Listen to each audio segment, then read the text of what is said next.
The movie starts with a man named Edgar Munson being chased by the police.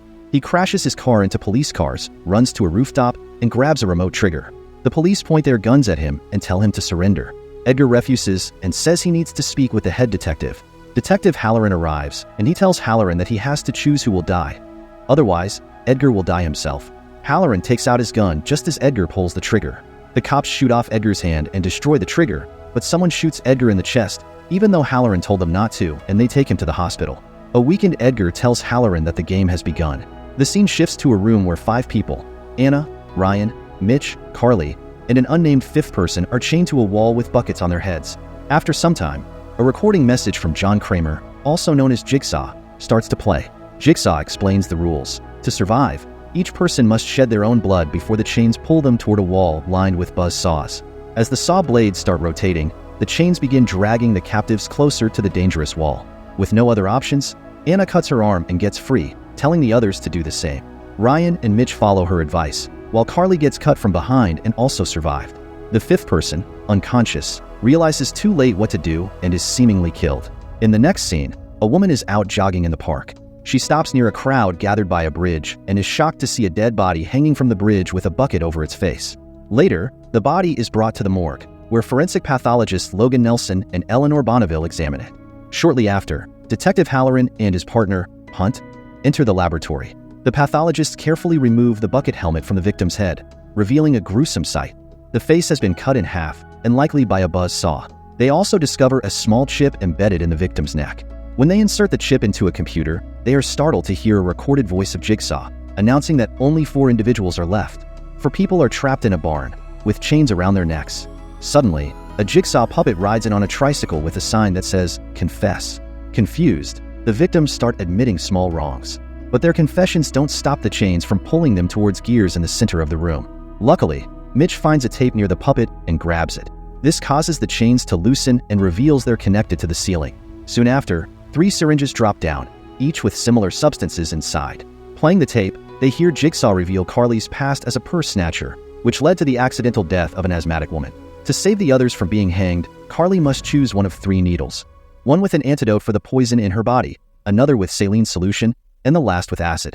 Carly sees that one needle is marked with the number 3.53, the exact amount of money, $3.53. She stole from the deceased asthmatic woman. Suddenly, the chains start pulling the 4 individuals upward, making it hard for them to breathe. Ryan grabs all 3 needles and urges Carly to choose one, but she hesitates. In desperation, Ryan injects all 3 needles into Carly's neck. This frees them from the chains, but tragically causes Carly to suffer a painful and fatal burning death. Detective Halloran finds Carly's lifeless body outside a building, her face disfigured by acid. Logan and Eleanor examine the body and notice another jigsaw-shaped flesh chunk missing. This discovery makes them suspect that John Kramer, the original Jigsaw killer, who might still be alive. The police commissioner decides to exhume John's body from the cemetery to confirm his death. Hunt takes charge of this job and goes to open coffin. He opens the coffin expecting to find John Kramer's body, but instead discovers Edgar's lifeless form. It turns out Edgar was kidnapped from the hospital and placed here. Meanwhile, back at the death trap farm, the 3 remaining victims start to understand they've been brought together because of their past mistakes. Ryan admits he cheated on his wife. Mitch confesses he sold a faulty bike to the young boy that led to a fatal accident who later died, and Anna explains her innocence, revealing her husband accidentally smothered their sleeping baby, resulting in a tragic death of their child. As they move forward to their next task, Ryan attempts to walk through a door marked with a no exit sign. Unfortunately, his foot falls through the floorboard and becomes ensnared in razor-sharp wires that tighten around his leg. Mitch and Anna quickly rush to help him and find another tape hidden there. When they play it, they understand this trial isn't just a test. It's a punishment for those who try to take shortcuts in life.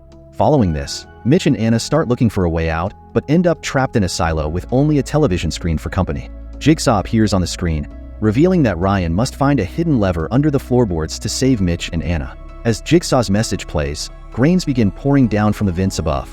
However, Ryan struggles internally and can't bring himself to pull the lever. After a momentary pause and the grains fall, a barrage of deadly objects drop down, including a rake, knives, needles, and buzz saws. Eventually, Ryan gathers the courage to reluctantly pull the lever, saving Anna and Mitch. However, this causes the wires to sever his own leg. Meanwhile, Logan meets Eleanor at a bar. During their conversation, Eleanor reveals she is a big fan of Jigsaw. She then invites Logan to her studio, where she has recreated many of Jigsaw's traps. Though fascinated by Jigsaw's work, she worries that her interest might connect her to the recent murders. Unknown to them, Hunt secretly watches their meeting, takes photos, and reports their actions to Halloran. Back at the barn, everyone is distracted by the headlights of a truck. Mitch goes to the vehicle and finds a tape with his name on it. As soon as Mitch presses play on the tape, wires lift him by his foot, slowly lowering him toward a shredding device.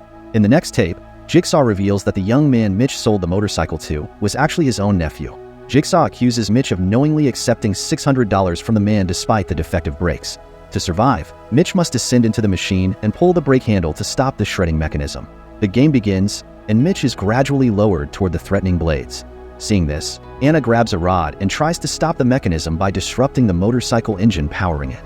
She manages to temporarily halt the device, but the rod eventually breaks, reactivating the mechanism.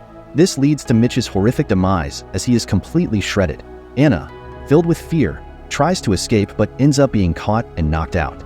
Later, at the police station, Hunt shows Halloran the photos from Eleanor's studio, prompting an investigation.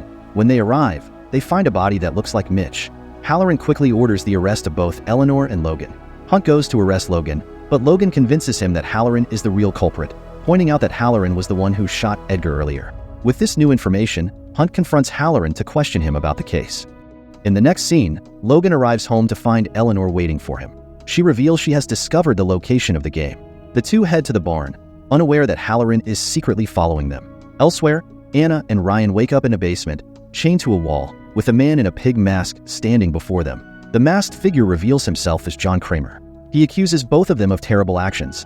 Ryan caused his best friend's fatal car accident through recklessness, and Anna suffocated her own baby, framing her husband. For their final trial, John gives them a shotgun with a single shell, saying it's their key to freedom. After John leaves, Anna quickly grabs the shotgun, intending to kill Ryan. Driven by selfishness, she pulls the trigger, but the gun backfires and kills her. Ryan then realizes the keys to their restraints were hidden inside the shotgun shell. However, the keys are now destroyed, leaving him trapped in the chains. Meanwhile, Logan and Eleanor arrive at the barn but are ambushed by Halloran. The detective chases Eleanor, but just as he is about to catch her, an unidentified assailant appears and incapacitates Halloran with a drug. Logan and Halloran wake up in a basement with devices around their necks rigged with laser cutters. They stand in the middle of the room with two buttons and a tape giving them the choice to press a button to either kill or save the other. Halloran goes first and presses Logan's button. As the lasers start to activate, Logan admits his sin. He was the doctor who mixed up Kramer's x-rays with another patient, meaning Kramer's cancer could have been detected earlier. The lasers appear to kill Logan, and Halloran thinks he is free until he is pulled back against the wall and the lasers on his device activate.